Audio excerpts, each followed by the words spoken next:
Cristo les bendiga a cada uno de ustedes, amados hermanos. Para nosotros es un privilegio estar aquí de este lado, pudiendo vocear la palabra del Señor. También es un privilegio estar en la casa de Dios. ¿Cuántos están agradecidos con Dios por eso?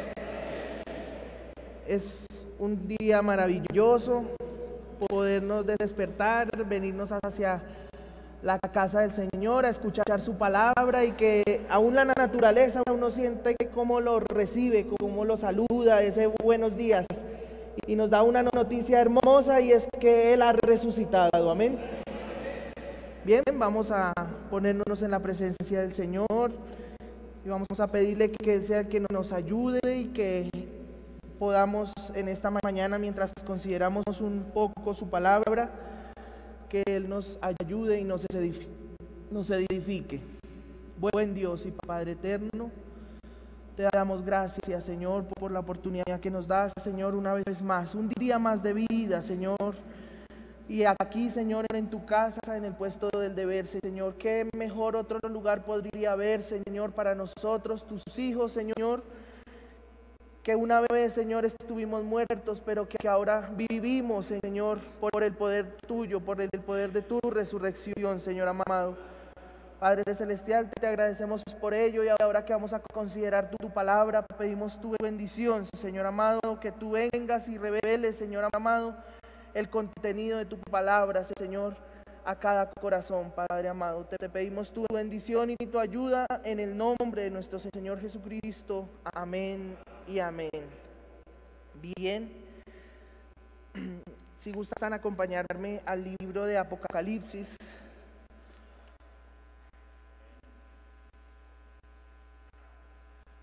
Libro de Apocalipsis, el capítulo número 4.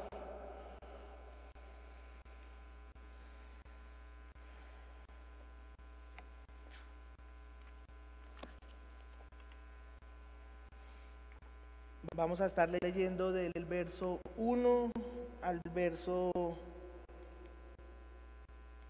6. Amén. Dice así la palabra del Señor. Después de esto, miré y he aquí una puerta abierta en el cielo. Y la primera voz que oí como de trompeta, hablando conmigo, dijo: sube acá y yo te mostraré las cosas que sucederán después de estas. Y al instante yo estaba en el Espíritu, y he aquí un trono establecido en el cielo, y en el trono uno sentado. Y el aspecto del que estaba sentado era semejante a piedra de jaspe, de cornalina, y había alrededor del trono un arco iris semejante en aspecto a la esmeralda. Y alrededor del trono había 24 tronos, y vi sentados en los tronos a 24 ancianos, vestidos de ropas blancas, con coronas de oro en sus cabezas. Y del trono salían relámpagos y truenos y voces, y delante del trono ardían 7 lámparas de fuego, las cuales son los 7 espíritus de Dios. Amén. Pueden ustedes tomar su asiento, amados hermanos.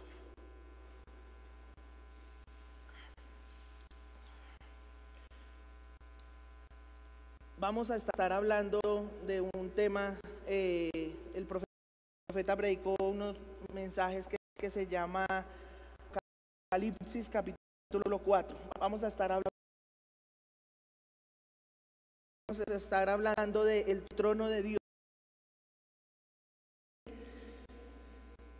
Toda que nosotros para entender que nosotros necesitamos, nos remonta al principio, a un Génesis, porque todo tiene un comienzo, ¿verdad? Entonces la palabra del Señor dice: Dios todo lo hizo hermoso en su tiempo, ¿verdad? Y creó, hizo su creación,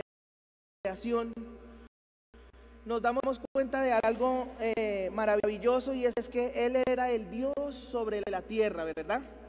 Todos conocemos eso. Adán no era solamente un administrador, sino era el Dios sobre la tierra. Dios hizo la tierra para el hombre. Y nos damos cuenta, mientras no hubo pecado,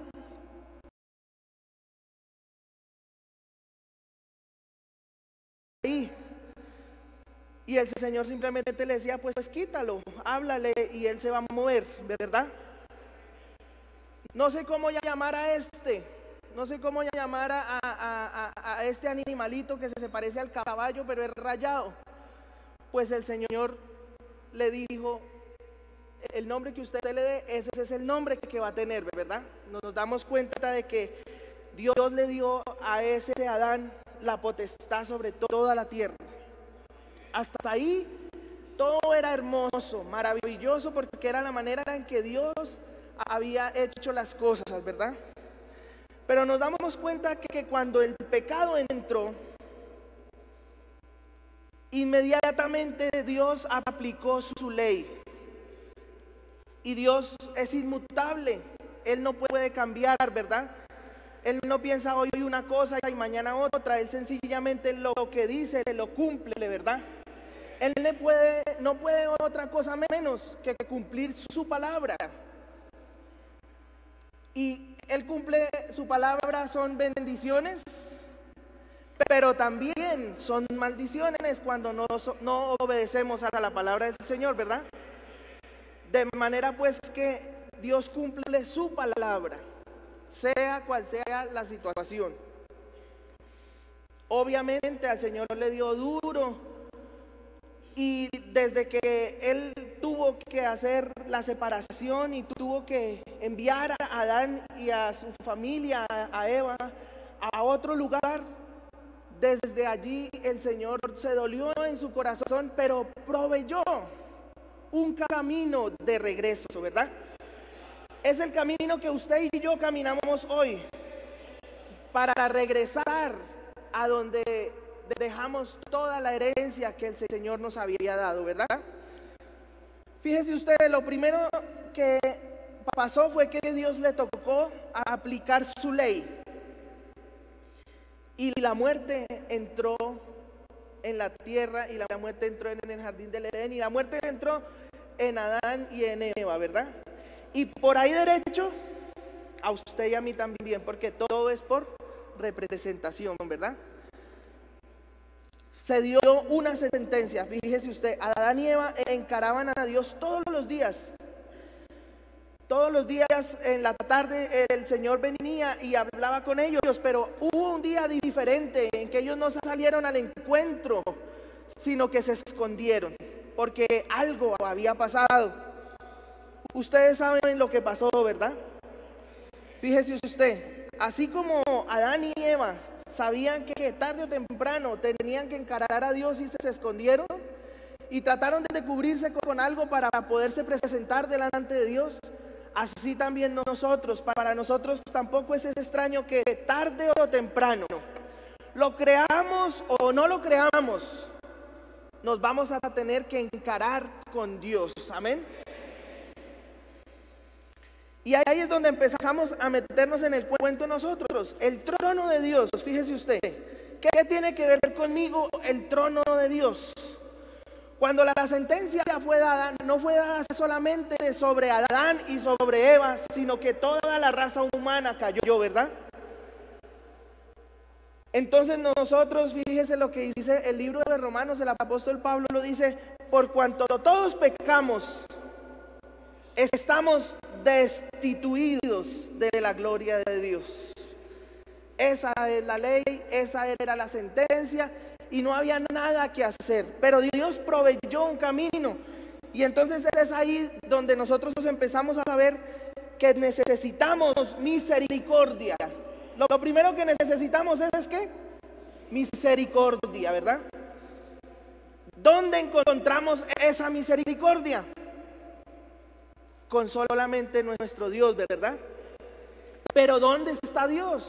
¿A dónde vamos a buscar si se emitió una sentencia?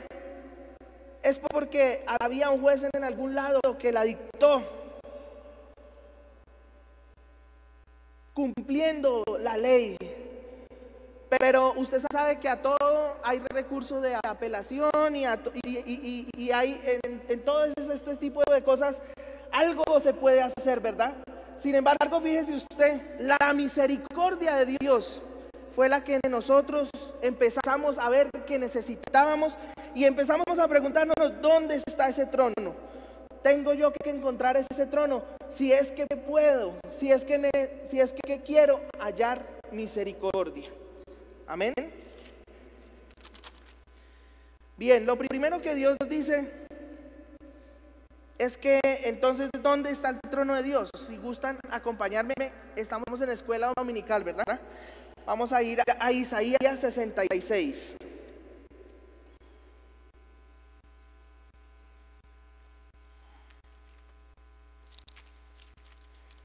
Isaías 66 y el verso número 1. Dice así el Señor en su palabra: Jehová dijo así: el cielo es mi trono y la tierra el estrado de mis pies. ¿Dónde está la casa que me habréis de edificar y dónde el lugar de mi reposo? Una pregunta, ¿verdad? ¿Dónde está el trono de Dios entonces? En el cielo, ¿verdad? El cielo es mi trono, fíjese usted. Pero Dios desde el principio, al entrar el pecado, se hizo una brecha de separación, porque muerte significa ¿qué? Separación.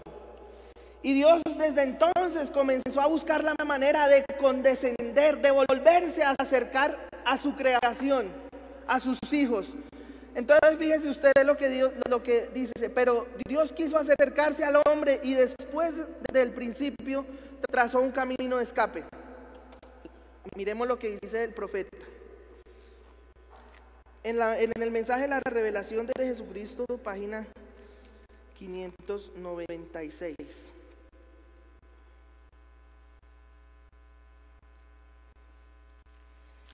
Dice el Señor: la gracia había provisto un profeta. La gracia había provisto una expiación, un cordero. ¿Qué proveyó la gracia de Dios?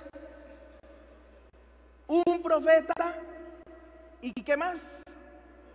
Un cordero. Lógicamente, ¿hablando de quién? Hablando de Moisés. Porque fue la primera vez que Dios quiso bajar ese tribunal al ser humano.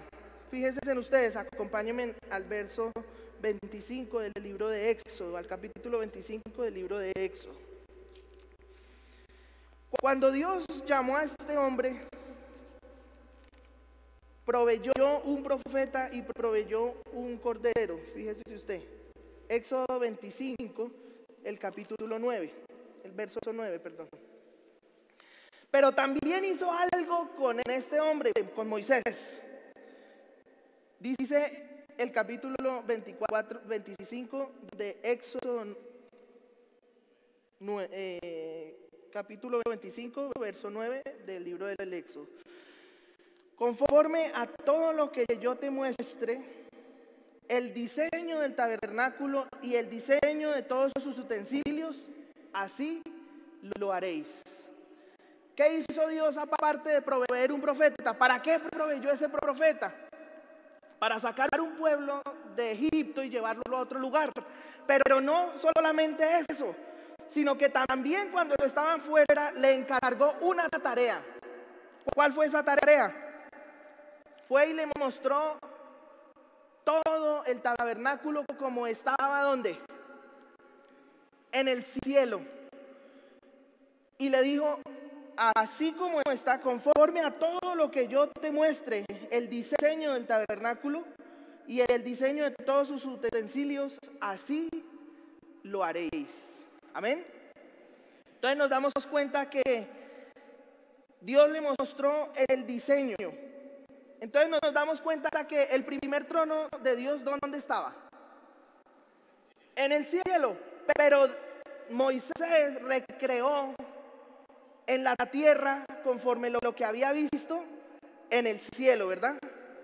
Entonces, fíjense ustedes, Dios escogió un pueblo y a ese pueblo le dio un tribunal. ¿Cuál era ese pueblo? El pueblo de Israel, ¿verdad? Estamos hablando de la historia, donde ellos podían acercarse para hallar, para encontrar la misericordia. Nos damos cuenta que lo primero es que Dios manda hacer el arca. Fíjese usted, cuando el Señor le muestra todas las cosas, le dice, bueno, vamos a empezar. Y empezó con el arca del pacto, con el arca del testimonio, ¿verdad? No es lo mismo el arca de Noé que el arca del testimonio, ¿verdad? Entonces nos damos cuenta que ¿cuál fue la primera cosa que Dios mandó a hacer? El arca. Y el arca tenía dos partes. Vamos a verlas. Éxodo 25, ahí mismo, del 10, vamos a estar leyendo hasta el 22. Fíjese lo que dice el Señor. Harán también un arca de madera de acacia, cuya longitud será de 2 codos y medio, su anchura de codo y medio y su altura de codo y medio. Y la cubrirás de oro puro por dentro y por fuera, y harás sobre ella una cornisa de oro alrededor. Fundirás para ella 4 anillos de oro que pondrás en sus 4 esquinas, 2 anillos a un lado de ella y 2 anillos al otro lado. Harás unas varas de madera de acacia, las cuales cubrirás de oro. Y meterás las varas por los anillos a los lados del arca para llevar el arca con ella. Las varas quedarán en los anillos del arca, no se quitarán de ella. Y pondrás en el arca del testimonio que yo te daré. Verso 17. Harás un propiciatorio. En otra versión dice una cubierta, más entendible, ¿no? Harás un propiciatorio de oro fino, cuya longitud será de 2 codos y medio y su anchura de codo y medio. Harás también 2 querubines de oro labrados a martillo, los harás en los 2 extremos del propiciatorio. Harás pues un querubín en un extremo y un querubín en el otro extremo de una pieza con el propiciatorio. Harás los querubines en sus 2 extremos, y los querubines extenderán por encima las alas, cubriendo con sus alas el propiciatorio. Sus rostros el uno enfrente del otro, mirando al propiciatorio. Los rostros de los querubines. Y pondrás el propiciatorio, fíjese a este verso 21 y 22. Y pondrás el propiciatorio encima del arca, y en el arca pondrás el testimonio que yo te daré. ¿Qué había en el arca? Las tablas de la ley y la medida de maná. También, y la vara posteriormente, ¿no? Fíjese usted, sigue diciendo. Y en el arca pondrás el testimonio que yo te daré. Y de allí, ¿de dónde? Del propiciatorio, ¿verdad? Me declararé a ti y hablaré contigo sobre el propiciatorio. De entre los 2 querubines que están sobre el arca del testimonio, todo lo que yo te mandare para los hijos de Israel. ¿Dónde se ubicaba Dios?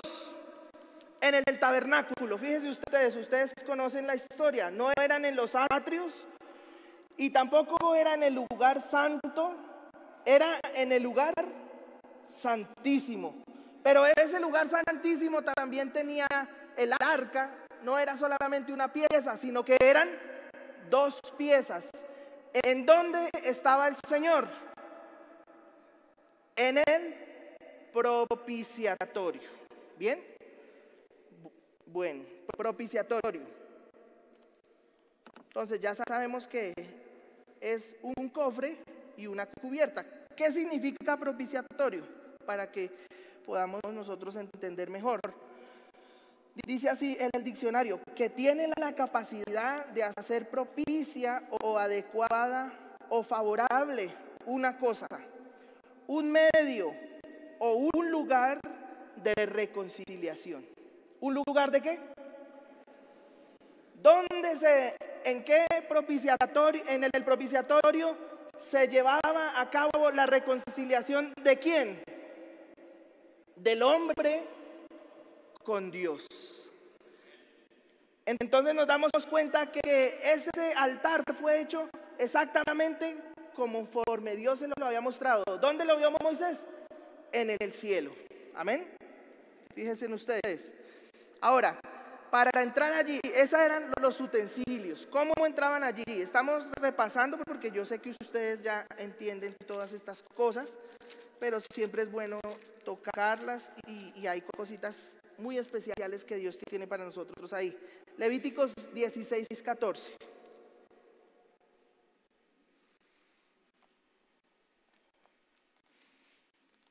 Estoy consciente que no vamos a poder, ¿cómo se dice?, terminar el tema porque es muy extenso, pero vamos al menos a dejar una basecita para cuando podamos volver a hablar. Entonces, seguimos tocando este tema. Levíticos 16:14, fíjese usted lo que dice. Levítico 16:14. Tomará luego de la sangre del becerro y la rociará con su dedo hacia el propiciatorio. Al lado oriental, hacia el propiciatorio, esparcirá con su dedo 7 veces de aquella sangre. Dice el profeta, ¿qué son esas 7 veces? Las 7 edades de la iglesia. Amén. Que están bañadas por la sangre del Señor. ¿Qué vemos aquí ya para seguir? Encontramos una diferencia.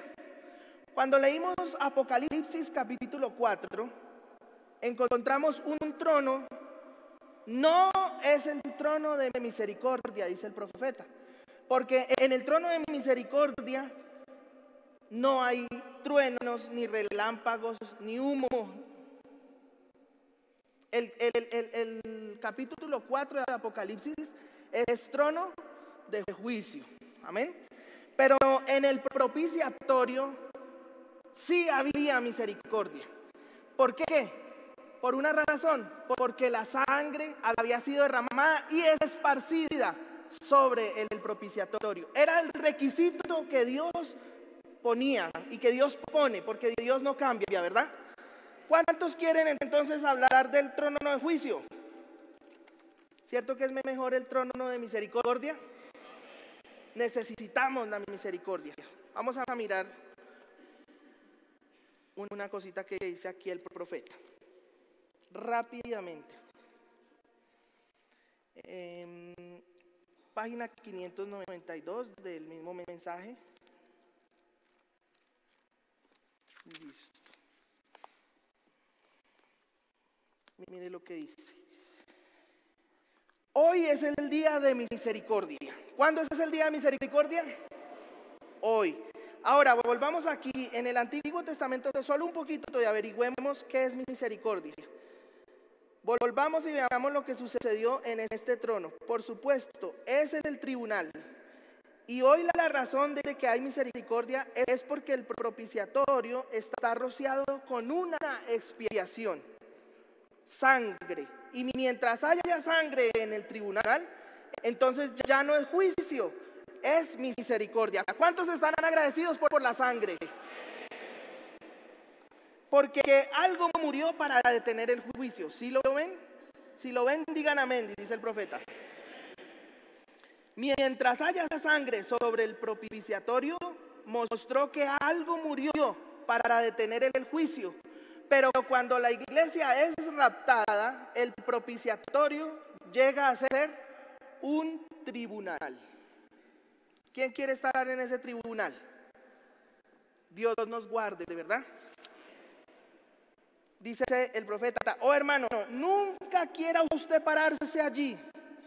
Permítame pararme delante de una ametralladora permítame ser cortado en pedazos, permítame ser aserrado pulgada por pulgada, permitan que se suceda cualquier cosa, como el juramento de los caballeros de Colón. Permítales abrir mi barriga y quemar azufre y todo lo demás en mí, y que mis brazos y piernas sean cortados, cualquier cosa que sea, pero nunca permitan que me pare ante ese juicio del trono blanco delante de Dios. ¿Cuántos dicen que tampoco? Amén, ¿verdad? Fíjese usted. Lo único que hará retroceder a Dios es sangre.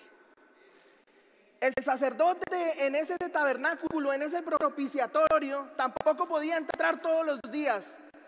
Podía entrar solamente una vez cada ¿cuánto?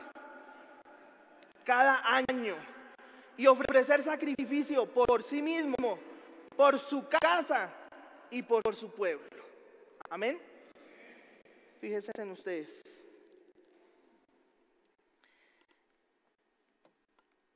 Ahora, ese tribunal y el santuario llegó a estar lleno de humo. ¿Qué era eso? El monte Sinaí, juicio. La misericordia había dejado el trono de Dios.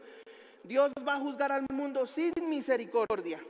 Él solo va a reconocer una cosa en aquel día, que es sangre. Eso es lo único que aplacó a un Dios enojado. ¿Cuántos quieren estar delante de un Dios enojado? Es mejor el día que nos está ofreciendo el Señor. Por eso este día es el día mejor que tenemos, porque mañana no sabemos si vamos a estar, ¿cierto? Ayer ya pasó. Si la embarramos, hay oportunidad de arreglar. Pero ¿con qué día contamos? Con el día de hoy. Y gracias a Dios, todavía el día de hoy es de misericordia. Amén. Fíjense ustedes. Dios siguió condescendiendo con el hombre. Acuérdense de lo que el triple propósito de Dios. No era solamente estar Dios sobre nosotros.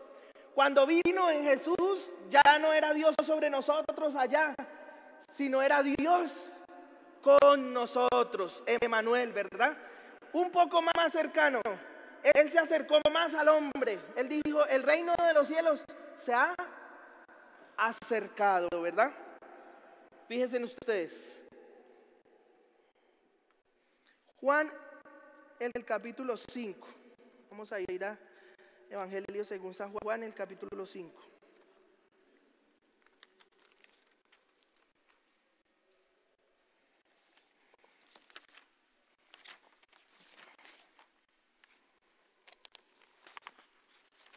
Antes voy a leerles esto. Dice el profeta, ahora escuchen bien. La gloria chequina, que era lo que bajaba al propiciatorio del tabernáculo en el desierto, la gloria chequina de Jehová. Pero ahora escuchen bien, entonces la gloria chequina se levantó de ese propiciatorio un día y se asentó en otro tabernáculo. Amén. El Padre a nadie juzga, sino todo el juicio dio al Hijo, el tribunal de Dios. ¿A dónde se fue el propiciatorio? El tribunal. ¿A quién? Juan capítulo 5, verso 22. Leámoslo todos. Dice, porque el Padre a nadie juzga, sino todo el juicio dio al Hijo. Amén. Qué tremendo eso. ¿Para dónde se fue el propiciatorio? Quedó en el Hijo. Pero mire lo que dice el profeta en el mensaje de Velando a Dios. Desde la crucifixión, cuando el velo fue rasgado desde arriba hacia abajo para aquella generación, Jesús fue ese Dios velado. Y cuando Él murió en el Calvario, Dios envió fuego y relámpagos y rasgó el velo desde arriba hasta abajo, quedando todo el propiciatorio a plena vista. Pero ellos eran demasiado ciegos para eso, para ver eso.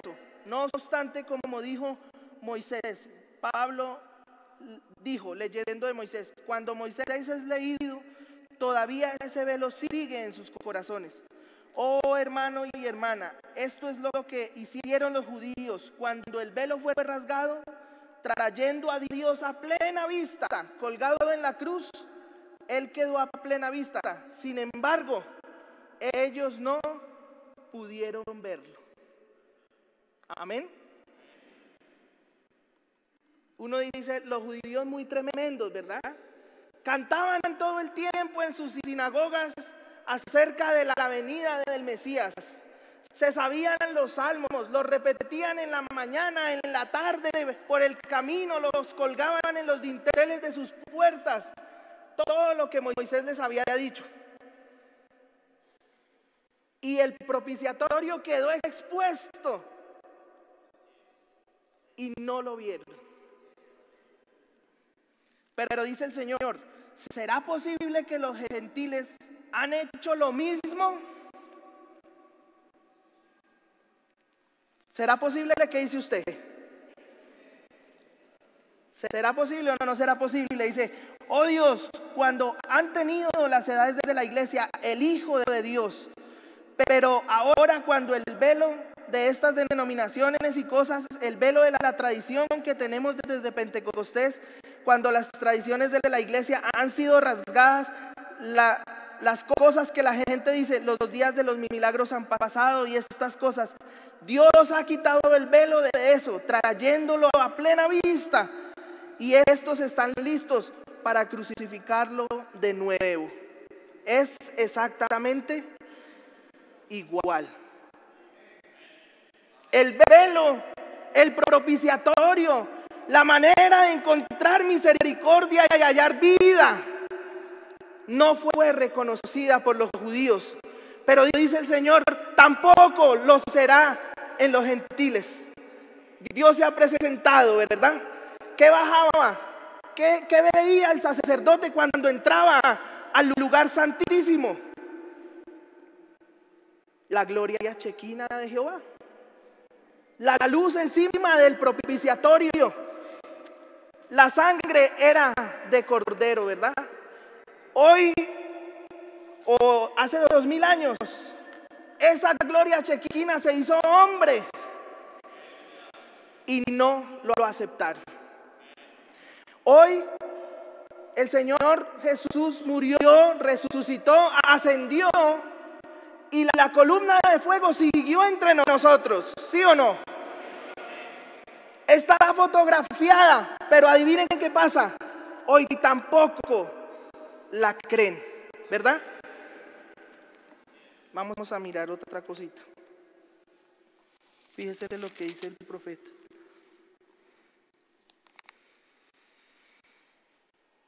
¿Quién era ese entonces? ¿Por qué fue rasgado el velo? Fíjense ustedes, recuerden, era muerte entrar allí. ¿Cuántas veces podían entrar bien?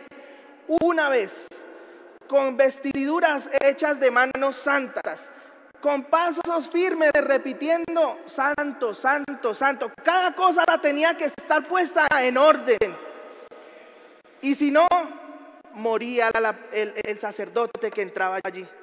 Ahí estaba la congregación toda a la expectativa si salía o no salía. Porque si se demoraba mucho, tocaba traerlo arrastrado. Antes de él encontrarse con la gloria chequina de Jehová, tenía que ir rociando la sangre para apaciguar al Dios que estaba airado por el pecado. Amén. Pero fíjense ustedes, Moisés lo vio en una forma, era la espalda de un hombre, pues aquí está una espalda sangrando. Ese mismo hombre, ¿qué fue? Dios quería mostrarles el propiciatorio. Dios quería mostrarles quién era Él. Así que el velo en el templo, por la mano de Dios, arriba fue rasgado de arriba hacia abajo. ¿Quién podía rasgar ese velo? De arriba hacia abajo. Solamente Dios, ¿verdad? Cuando Él lo hizo, era para abrirle el camino a todos, ya no solamente a un sacerdote, sino que de todos los que quisieran y pudieran aplicar la sangre del Cordero, podían entrar y pueden entrar. Amén. Fíjense en ustedes.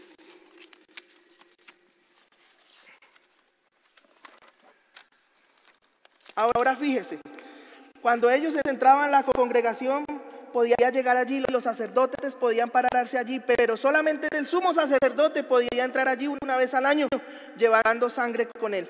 Él tenía que estar vestido de cierta manera, cierto vestido, tenía que tener una campana y una granada y unida a la otra. Y cuando él caminaba, él tenía que caminar de cierta manera. Y a medida que él caminaba, él tocaba santo, santo al Señor, santo, santo, santo al Señor. Esas campanas y granadas sonaban juntas, santo, santo. ¿Por qué? Él estaba acercándose a Dios, teniendo sangre del pacto en sus manos, yendo ante Él, llevando la sangre, con ciertos perfumes. Sus vestidos tenían que ser hechos por manos llenas del Espíritu Santo. Manos certificadas hacen sus ropas. La rosa de Sarón, el aceite de la unción, lo derramaban sobre su cabeza, corría por su barba y luego sobre su cerco con el perfume real. Una granada y una campana, tomando la sangre de un cordero inocente. Y él no se atrevía a acercarse a ese velo. Él moriría allí mismo donde estaba parado. Así que tenía que ir caminando de cierta manera, acercándose a Dios. Amén. Allí lo tienen, dice el Señor. Era una persona especial para entrar allí. ¿Cómo debe haberlo envidiado la congregación? ¿Sí o no? Ver la gloria chequina de Jehová una vez nomás al año. Solamente un sacerdote, no, cualquiera no podía ser sacerdote, ¿verdad? Y tampoco hoy, cualquiera puede ser sacerdote, solamente los predestinados, ¿verdad? Dios nos ha hecho a nosotros reyes y sacerdotes, amén. Fíjese usted, pero cuando Jesús murió, el velo del templo se rasgó. No solamente un sumo sacerdote, sino el que quiera puede también tener la misma unción de la gloria chequina. ¿Cuántos quieren tener esa unción? Y caminar una vida santa, santo, santo, santo al Señor, y acercarse a la misma presencia de Dios por medio de la sangre de Jesucristo delante de Él. Llevarlo a Él en una: Señor Jesús, aquí está. ¿Qué hace eso con nosotros? Nos hace interceder por otros, ¿verdad? Aquí está un hombre enfermo, él es mi hermano, él está en un lecho de muerte ahora mismo para morir. Me estoy acercando a ti, santo, santo al Señor. ¿Para qué? Como sumo sacerdote, en favor de mi hermano. Allí lo tienen, su diario caminar, su diario hablar, su diario comportamiento, su corazón, su alma y todo. ¿Qué debe decir? Lo mismo que decía ya: santo, santo, santo al Señor. Ahora, estos eran los atrios exteriores del lugar santo. El lugar santísimo, ese era el santuario de Dios sobre la tierra. Observen, fue tipificado conforme a aquel del cielo. Amén. Ahora, pueden ponerse en pie, amados hermanos. Ahora, el primer trono estaba en el cielo, el tribunal. El segundo trono estaba en Cristo. ¿Estaba en dónde? Pero Dios se perfecciona ¿en cuántos? El tercer trono está en el hombre. Amén. Fíjese usted, dice el Señor, se pone más severo y más severo todo el tiempo, el juicio, porque Dios está continuamente a vengan a Él para ser reconciliados. Primero, Él estaba en los cielos arriba y resplandeció a través de las estrellas. Primera vez en el primer trono, todo el mundo murmuraba contra Dios y contra Moisés. Y el Señor se enojaba, pero había misericordia, ¿sí o no? Cuando vino Jesús, todo el mundo le dijo Belcebú, hicieron con él todo lo que quisieron, lo escupieron, príncipe de los demonios, y el Señor dijo, todavía les paso eso, ¿sí o no? Pero vendrá un día cuando el Espíritu Santo habitará en la iglesia y en los corazones de los hombres, y cualquiera que diga algo en contra de eso, no les será perdonado. Hoy estamos viviendo en ese tiempo, amén. Fíjense ustedes, antes entrar al tabernáculo era un privilegio, ver la gloria chequina de Jehová, ¿sí o no? Solamente una persona. A Jesús, ¿cuántos no lo vieron? ¿Sí o no? Se dejó ver, abrió, se puso como un estandarte entre el cielo y la tierra, abrió sus brazos y la gente lo desconoció. Amén. Pero fíjese lo que dice el Señor. En un tiempo, si un hombre cruzaba ese velo, era muerte repentina. ¿Era qué? No era cualquiera, ¿verdad? Y de cualquier manera tampoco. Ahora es muerte no cruzarlo. Cruzar el velo era muerte. Ahora, en este tiempo, es muerte no cruzar el velo de Dios. ¿Cuál es el velo de Dios? El corazón de un hombre, ¿verdad? Pero somos un cuerpo. Y Dios vino en pleno siglo XX. Hoy fue fotografiada la gloria chequina de Jehová. Los lirios abriéndose en el altar. Las maravillas publicadas en los periódicos, en la televisión y en la radio.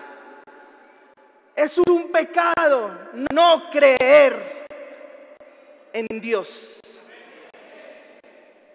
Amén. Es muerte no entrar, fíjese usted. Si usted no puede romper ese velo de tradición, romper pasando esa pared de denominación para ver a Dios en su poder, es muerte. Antes donde era muerte entrar, ahora es muerte quedarse afuera. El propiciatorio entero está a plena vista. Cualquiera puede verlo. Pregunto yo, ¿cualquiera puede verlo? ¿Lo estamos viendo? El velo ha sido rasgado. Gloria a Dios. El propiciatorio entero viene a estar a plena vista. ¿Qué sigue después de esto? Ya no un trono de misericordia, ya no un propiciatorio donde hay sangre. Después de esto, solo nos espera el juicio. El día grande y terrible de Jehová. Entre tanto que haya tiempo, corramos para pasar ese velo. Entrar en su presencia y seguramente un minuto nada más en su presencia cambiará toda la vida de cualquier persona. Para eso estamos aquí, hermanos. Para eso venimos a culto. Para eso, no para otra cosa. Para pasar ese velo, para encontrarnos con Dios, para ver su gloria,